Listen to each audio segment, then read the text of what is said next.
presentamos 24 Noche. Hola, ¿cómo están? Buenas noches, 2 de la mañana con 26 minutos. Comenzamos esta edición de 24 Noche y vamos de inmediato a revisar. Nos vamos a las calles de Santiago, vamos a tomar contacto con Francisco Chaparro, que está... Claro, vamos primero con esta información. Los momentos de terror que vivieron los pasajeros de un vuelo LATAM que viajaba desde Australia con destino a Chile cuando faltaba una hora de vuelo para llegar a su escala en Nueva Zelanda. Este perdió altitud bruscamente, dejando a 13 personas lesionadas. Por favor, necesitamos un médico a bordo. Este es el registro de uno de los pasajeros del vuelo LA800 de LATAM que volaba de Sydney a Santiago, segundos después de que la aeronave en la que viajaban 263 pasajeros y 9 tripulantes sufriera lo que la aerolínea calificó como un fuerte movimiento. Tras el incidente, 10 pasajeros de distintas nacionalidades y 3 tripulantes fueron derivados a un centro médico. Algunos de los ocupantes del Boeing 787 relataron que rumbo a su escala en Auckland, el avión sufrió una brusca caída, por lo que algunos de los pasajeros golpearon su cabeza contra el techo. De la nada, el avión ¡puf! A una distancia significativa, tanto que el caballero sentado al lado mío voló fuera de su asiento y se pegó en el techo del avión y muchas otras cosas volaron alrededor del avión. Lo que pasa es que el avión baja más rápido que la fuerza de gravedad. La fuerza de gravedad son 9,8 metros por segundo. El avión baja más rápido que eso, entonces uno tiene la sensación de quedarse en el aire, porque está cayendo más lento que el avión en el fondo.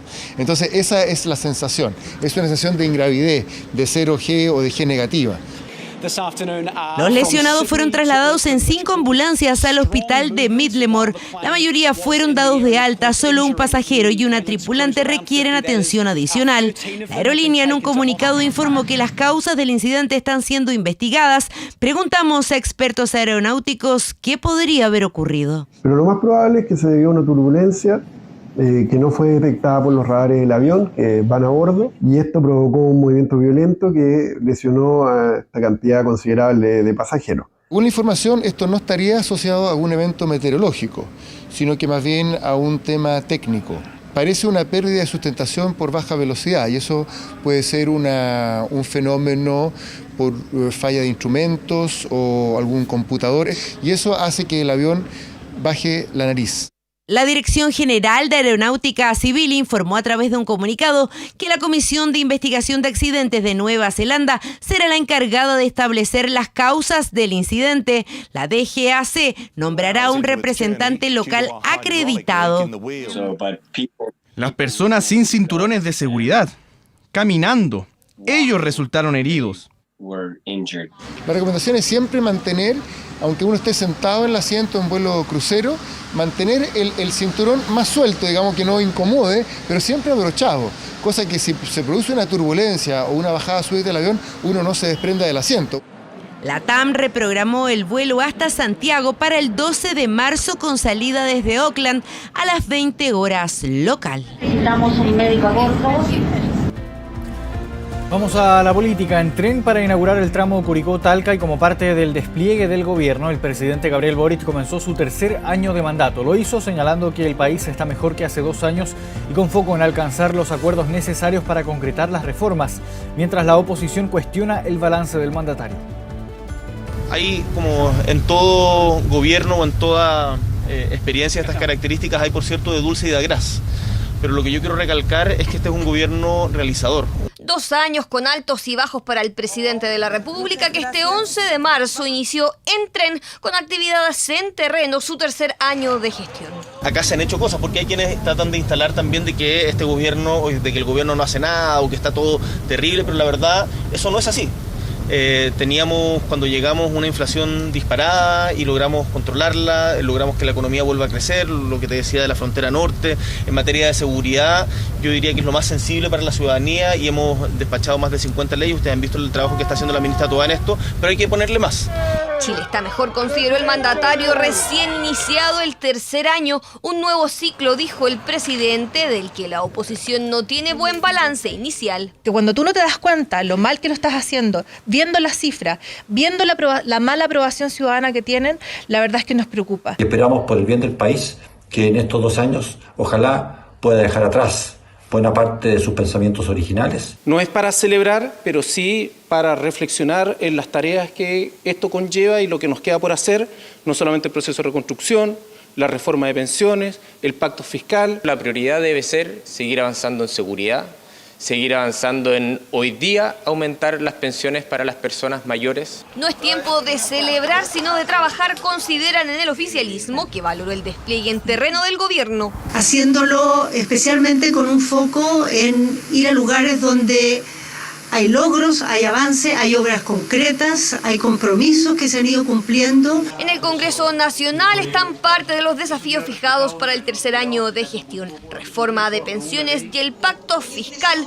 2 prioridades aún en discusión. Nosotros creemos que este segundo tiempo no solo es una oportunidad para el gobierno, sino también es una oportunidad para que la oposición entienda que se requiere avanzar en cambios significativos para la gente. Si no podemos vivir en paz y no tenemos seguridad, nada de lo que se haga va a funcionar.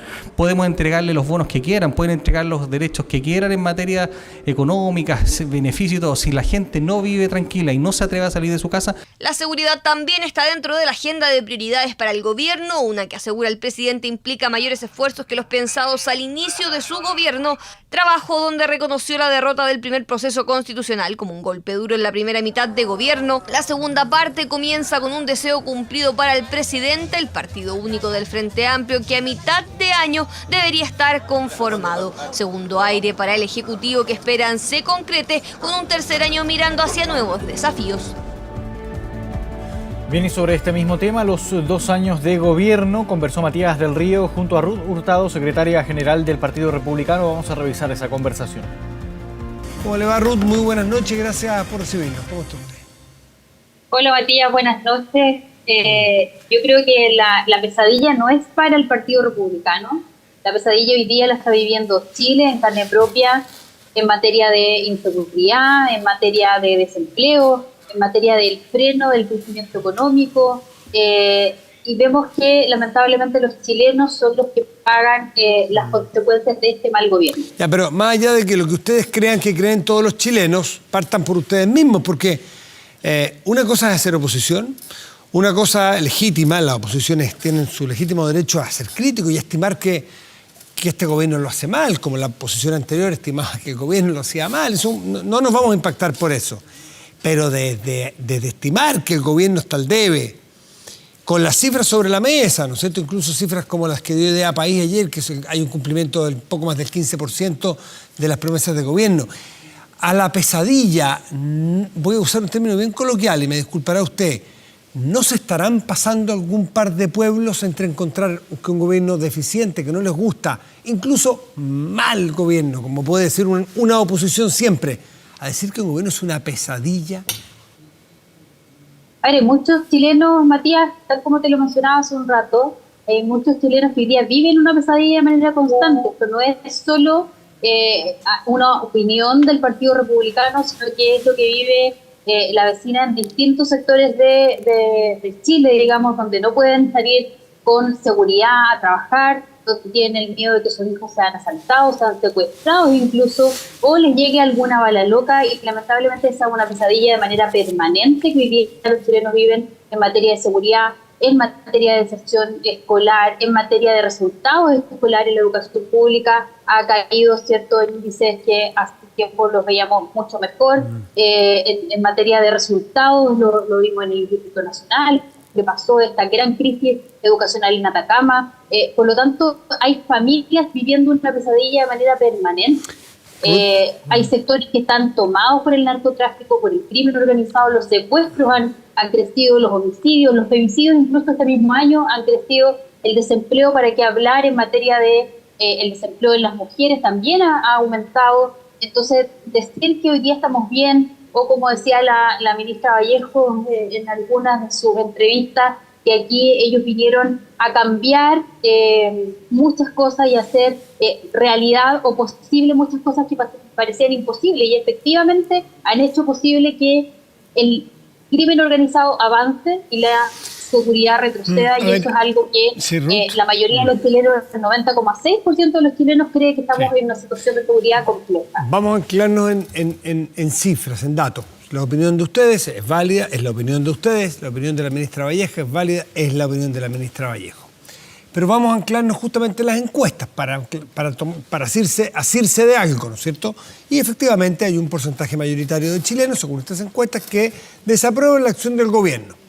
Tomando eso como la verdad estadística de una encuesta o de varias encuestas, ¿cuánto de esa fotografía es responsabilidad de la gestión de este gobierno y cuánto es un declive que empieza a generar la política chilena hace un tiempo y que tiene distintas estaciones, ¿no es cierto? Bachelet, Piñera, Boric. Pero ¿cuánto es fruto de la acción, esta desaprobación, a juicio de ustedes, de la acción directa de este gobierno? A ver, es cosa de mirar las cifras, que quizás es algo que este gobierno no maneja mucho en distintas materias. ¿A qué cifra se refiere puntualmente? ¿Inflación? Si comparan la cifra de desempleo que teníamos en marzo del 2022 con la cifra de desempleo de marzo del 2024, ha crecido un poco más de un punto. En materia de homicidio, en materia de secuestro, o sea, las cifras en índice de seguridad son gigantes. No solamente son percepciones, los homicidios que se viven a diario en nuestro país no son percepciones. La situación de la educación pública. Detengámonos, Ruth, para no hacer la lista todo el rato, detengámonos en algunas para tratar de dialogar. Por ejemplo, en secuestros, en inseguridad, que es una realidad del porte de un buque, ¿no es cierto? La pregunta que yo quiero hacer, porque estamos intentando hacer un balance, ¿cuánto es parte de la inercia de un país que se descuidó los últimos años y que efectivamente se nos metió más allá de lo que debiera y más allá de lo que queremos y no sabemos cómo vamos a salir efectivamente de las acciones del crimen organizado o lo que fuera? ¿Cuánto es fruto de la acción de este gobierno? Le repito la pregunta, porque el presidente de la República, en una entrevista, me parece que la de ayer o la de hoy en la mañana en ADN, no sé, pero se lo escuché a él decir, bueno, se han aprobado más de 30 leyes en materia de seguridad. Entonces dice, bueno, estamos mejor, o si no, se puede decir de otra manera, estaríamos peor. ¿Qué reconoce usted de eso? A ver, efectivamente en materia de seguridad se ha avanzado en algunas leyes, e incluso en algunas muy presionados, como fue cierto el caso de la ley Naim Ratamali, que al principio se llamaba solo Naim y después con el otro asesinato del carabinero se agrega el otro apellido, ¿cierto? Del otro carabinero asesinado, y que finalmente los asesinatos a carabineros motivan que el oficialismo apruebe esta ley. Lo mismo pasó con la ley de usurpación, que hubo una gran presión respecto a eso, pusieron un veto a la ley que consiguió que pasara de falta a delito. En esas materias se ha avanzado, pero en lo que se ha retrocedido, Matías, y que eso es una realidad, es todo lo que tiene que ver con seguridad nacional, lo que tiene que ver con el control del narcotráfico, el control del crimen organizado. Este gobierno desconoció desde un inicio que había una crisis de seguridad que había que enfrentar. El subsecretario Monsalve hace 2 o 3 semanas señalaba que aquí en Chile no había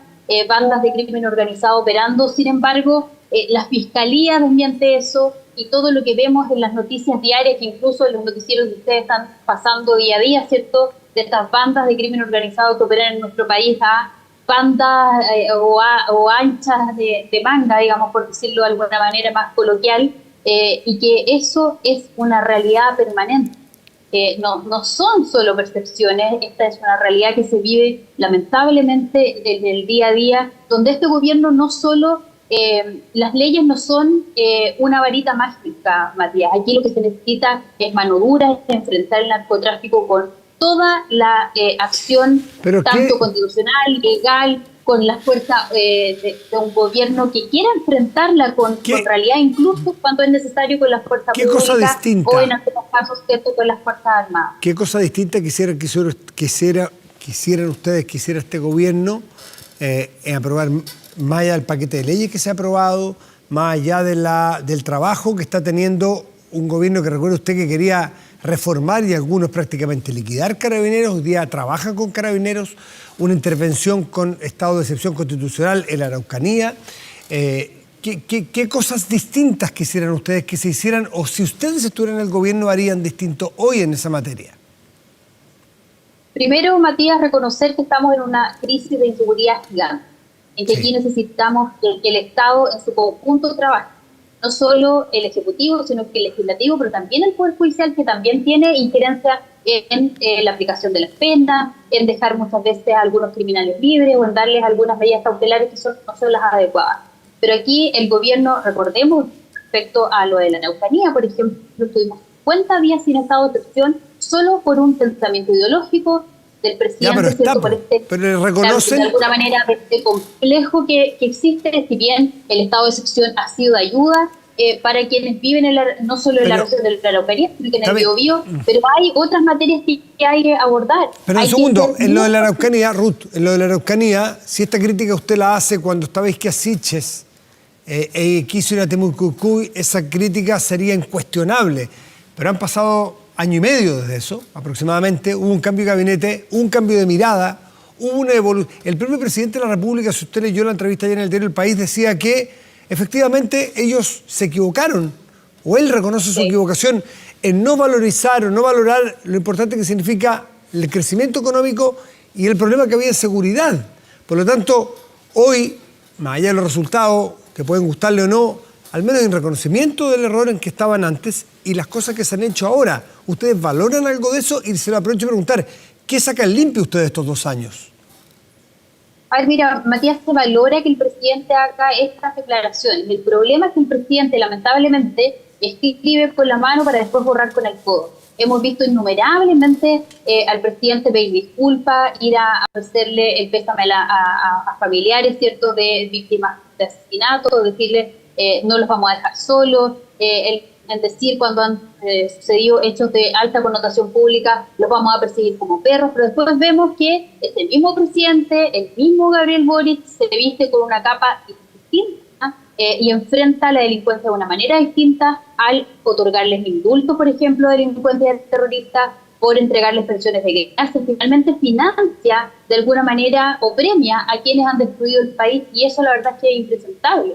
Es impresentable que la ley de inteligencia no avance, que no haya una discusión real, que no se le ponga discusión inmediata, urgencia en la discusión para poder avanzar en el freno al crimen organizado. Necesitamos mejorar la inteligencia, necesitamos que las Fuerzas Armadas, a través de esta recopilación residual que van obteniendo por la investigación que ellos van haciendo, que la ley de inteligencia también cambie, que eso sea posible utilizar en juicio sin que esta prueba sea declarada inadmisible por no haber contado con, por ejemplo, la utilización de un juez. Entonces creo que hay muchas modificaciones que hoy día se pueden hacer, que nosotros incluso el año 2019 ingresamos junto a José Antonio, él ya no era parte del Congreso, pero con otros diputados ingresamos una modificación a la ley de inteligencia, y que ahí está, que no se ha podido tramitar porque cuando ellos fueron oposición no ayudaron. ¿Y ahora no se está tramitando?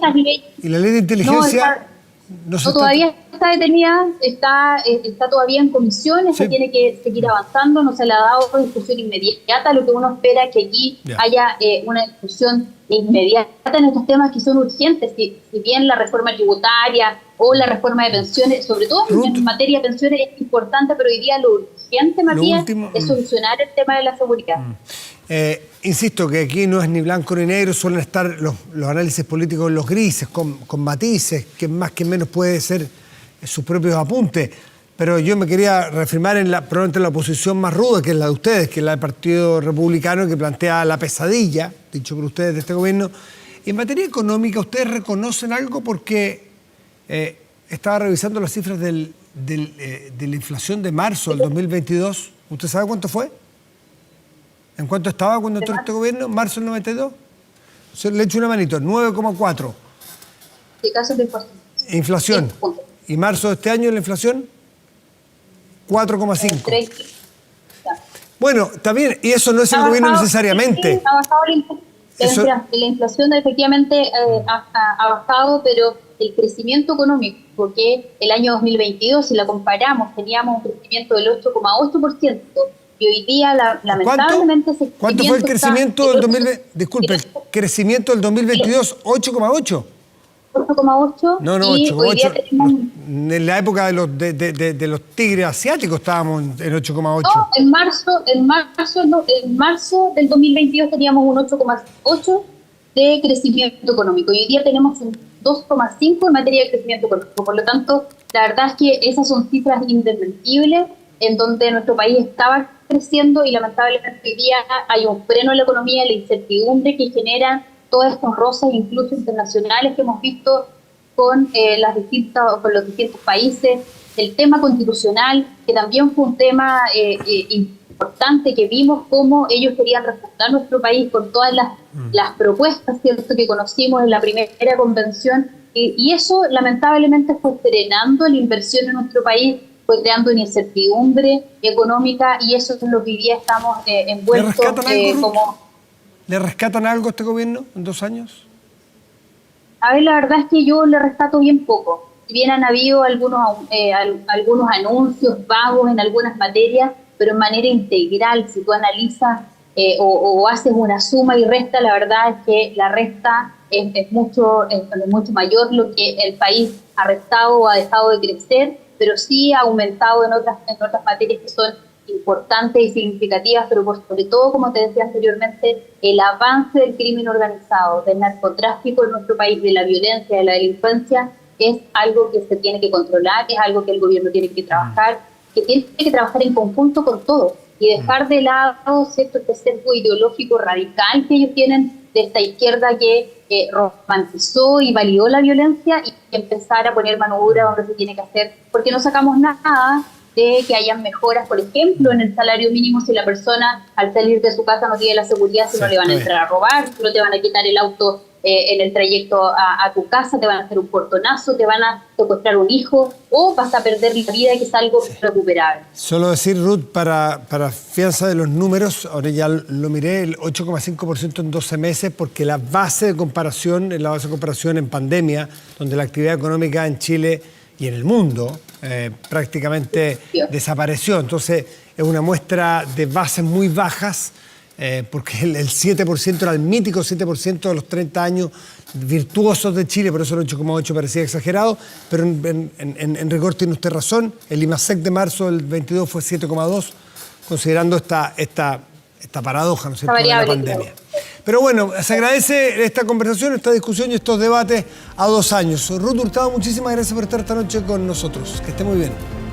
Gracias, Matías, que esté muy bien. Buenas noches. 2 de la mañana con 48 minutos. Vamos a la pausa aquí en 24 Noche y ya volvemos.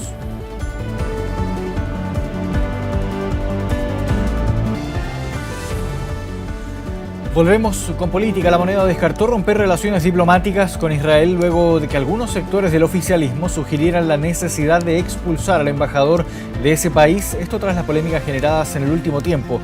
El canciller pidió autocrítica al representante israelí en Chile, quien señaló que el gobierno tiene una política anti-Israel. La verdad es que lo que yo creo es que él está tratando de buscar que lo expulsen del país. ¿Tú echarías al embajador de Israel? Hay que trabajarlo bien. Pero por principio sí.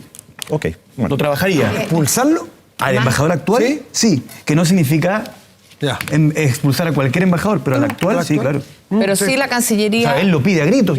Es un nuevo capítulo en la polémica entre el gobierno e Israel, la posibilidad de expulsar al embajador Artzeli planteada por sectores del oficialismo en Estado Nacional y que encontró apoyo, por ejemplo, en Diego Ibáñez, el líder de Convergencia Social, partido del presidente Boric. Sostiene esas declaraciones que lo hacen cómplice del asesinato de miles de niños y niñas inocentes, él no debería estar en Chile. Corresponde a nosotros estar pidiendo la expulsión del embajador, pero claramente él se ha transformado en una persona no grata en el país. No comparto las apreciaciones que se tienen respecto del embajador de Israel y muy por el contrario lo invitaría a trabajar en conjunto con Chile. El presidente Boric está en lo correcto respecto de las FIDAE, pero me parece que ir más allá y expulsar al embajador sería realmente, no sería prudente. Desde el gobierno descartan que se esté evaluando esta posibilidad y afirman que a nivel diplomático existe una relación normal con Israel, aunque criticaron las últimas declaraciones del embajador que afirmó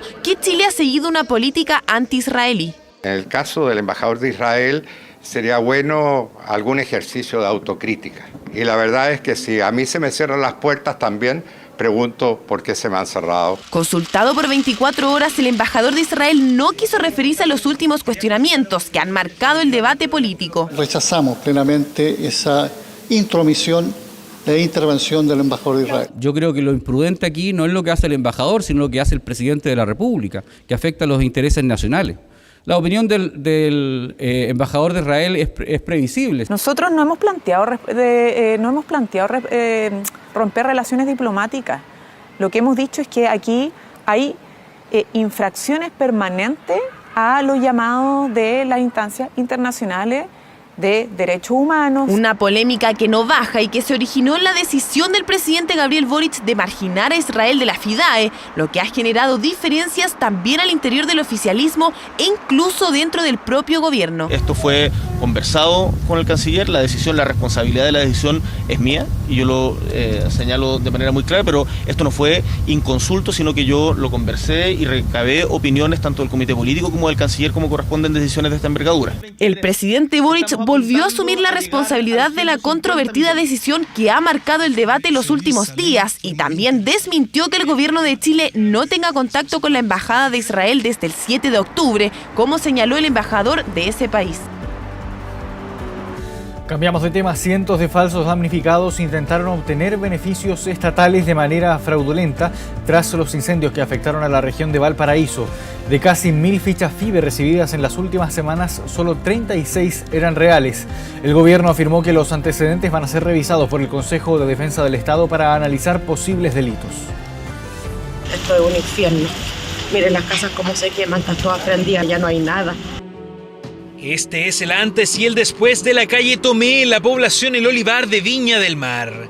Casas de 2 pisos de las que ahora solo quedan sus cimientos y fachadas. Engañosa postal para decenas de vecinos, no podrán reconstruir desde aquí.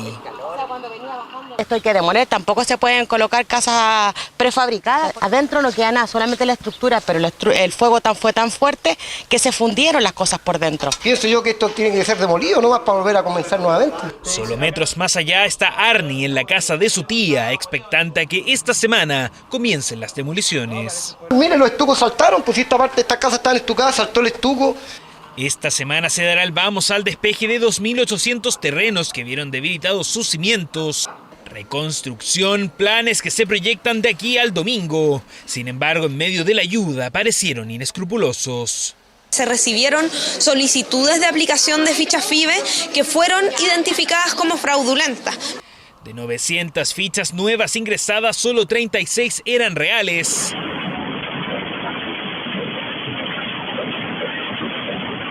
Algo que indignó a los vecinos de Canal Beagle, quienes a través de este registro inédito que se viralizó revivieron esa triste noche de febrero.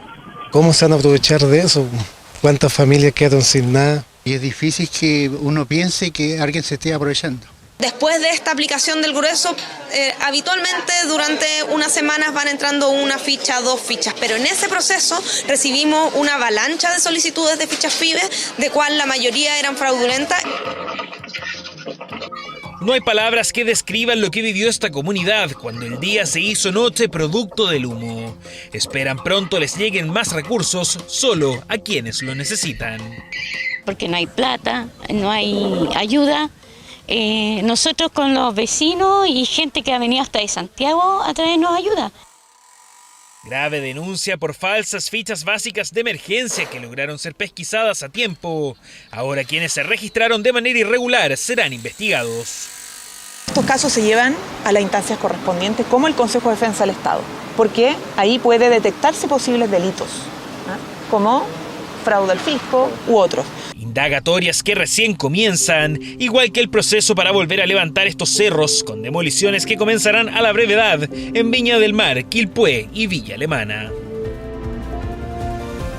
Y un joven hincha de Colo-Colo murió baleado por supuestos hinchas de la U. Esa es por lo menos una de las tesis que investiga la policía. Este ataque se dio en medio de violentos enfrentamientos que se produjeron después del partido en San Miguel. La PDI ya maneja imágenes que podrían llevarlos hasta los responsables de este crimen. Estas son imágenes de los graves incidentes que se produjeron después del clásico. Calle Departamental, San Miguel, hinchas de Colo-Colo y de la U se enfrentan a golpes, pero la situación fue aún más grave. José Alejandro Tapia Cortés, de 28 años, hincha del Cacique, fue baleado en el tórax y la herida fue mortal. Ahora la investigación se concentra en este incidente previo y en sus protagonistas, quienes huyeron segundos antes de que Carabineros lograra llegar. Por ir a pasarlo bien, estar con su equipo, pasarme estas cosas. Ojalá que hagan algo porque ya es demasiado lo que está pasando, muy continuamente y no sé, ya deja de dar miedo estar viviendo a donde sea. El joven hincha era parte de un grupo que llegó hasta Santiago en un bus particular desde Yayay, la misma ciudad donde se certificó su muerte. El equipo investigativo de la PDI se encuentra desarrollando diversas diligencias aún, toda vez que todavía se encuentran en desarrollo. Se logró levantar evidencia balística y hematológica desde el principio de ejecución. Estamos hablando desde la avenida departamental con la avenida central y también de manera paralela otro equipo de investigadores se encuentra realizando entrevistas y ubicando también a otras personas, toda vez que se logró establecer también a propósito de ello que a lo menos hay 5 personas que se encuentran lesionadas. José Alejandro Tapia era además un reconocido hincha de Colo-Colo, hijo de una funcionaria municipal, razón por la cual su crimen hizo aún más eco en la comuna. Esperamos que por el bien de la familia que se haga justicia, que se pueda investigar lo más rápido posible y que las situaciones se aclaren. Sabemos que lamentablemente nada va probablemente a aminorar el dolor de la familia, pero esperamos que al menos los procesos del Estado, los procesos de investigación se hagan de manera eficiente. Ojalá que esto algún día cambie, ya no haya tanta violencia. Y con respecto al fanatismo, dejar las diferencias de lado, los colores, las camisetas, al final somos todos unidos. En otro incidente que empañó el fútbol, este hincha de Colo-Colo se hizo viral. Testigos aseguran que golpeó a un niño durante la celebración del gol de la U. El caso es investigado y podría terminar en una sanción que incluye una investigación judicial y una eventual prohibición de ingresar a los estadios. Sobre esta situación, informamos que ya tomamos conocimiento y nuestra unidad de protección de derechos está solicitando a Colo-Colo antecedentes para constatar si ya está hecha la denuncia y evaluar intervención institucional, según nos faculta la ley. Anoche se informó de 6 detenidos post-clásico por infracción a la ley de control de armas y por órdenes de detención pendientes. Hasta el momento no hay datos públicos sobre los sospechosos de matar a José Alejandro. Es por esa razón que este video se convierte en una pieza clave para la investigación.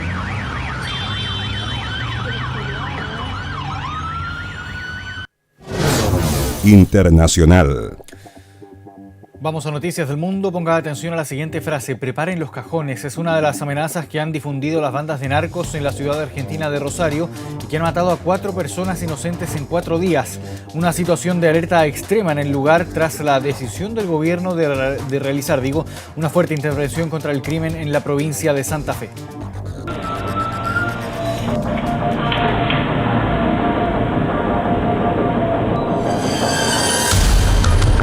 Hay una situación descontrolada. 2 crímenes que ocurrieron en las últimas 24 horas. Sí, acabo de recibir una llamada a un número oculto. Me dijeron te vamos a matar y me colgaron. Matar directamente inocentes. ¡Policía! No nos van a doblar los brazos. Estamos carne de cañón. Como cualquier otro día, Bruno Busanich, de 25 años, se encontraba en su trabajo en una estación de servicio cuando un sicario entró en su cabina y lo asesinó sin mediar palabras. Es parte de la realidad que se vive en la ciudad argentina de Rosario. Las bandas narcos se adueñaron de muchas de las calles e instauraron el terror en la ciudad. Lo que mandan son ellos, así que ojalá que hagan las cosas bien. Pero nosotros no estamos dispuestos a ceder un milímetro, o sea, ellos o nosotros. Y nosotros decidimos que somos nosotros. Una guerra declarada entre el gobierno de Javier Milei y los grupos de narcotraficantes de Rosario, donde en tan solo 4 días se registraron 4 víctimas inocentes, entre las cuales está Busanich. La razón, desafiar a las autoridades nacionales tras la implementación del estilo Bukele en las cárceles de la provincia de Santa Fe. Y estamos absolutamente convencidos que le vamos a ganar al narcotráfico.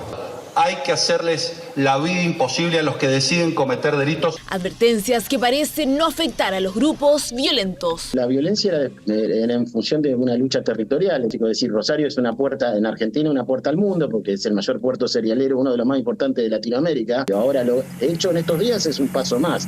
Es decir, matar directamente inocentes para poder dominar y doblegar la mano del Estado. Violencia desmedida que provocó el cierre de estaciones de servicio y la alerta en clubes de fútbol que suspendieron sus actividades tras las amenazas de la mafia, grupo que no discrimina y que esta jornada tuvo como blanco al periodista Nelson Castro y el equipo del medio argentino Todo Noticias. Nelson, hay una amenaza de muerte.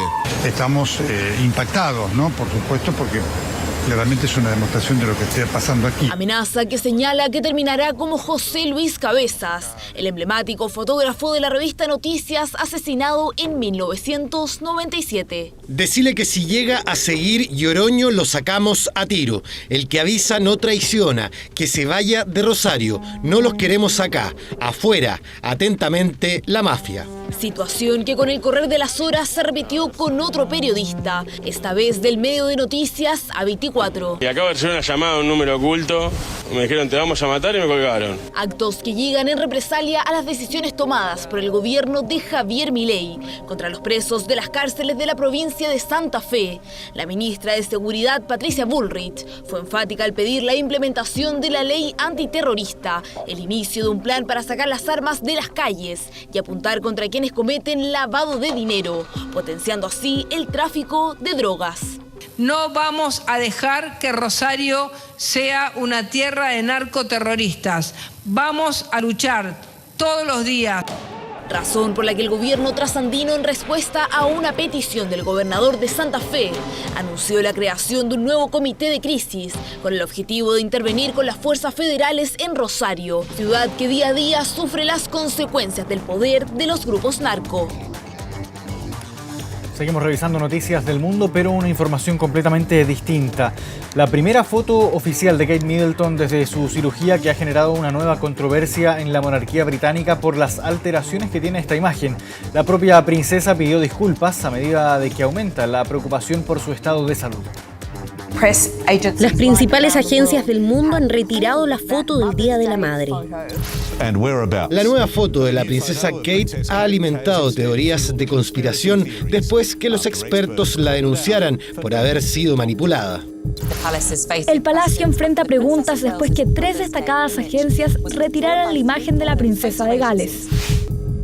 Una noticia que ha dado la vuelta al mundo y donde la familia real británica está en el centro de una nueva controversia.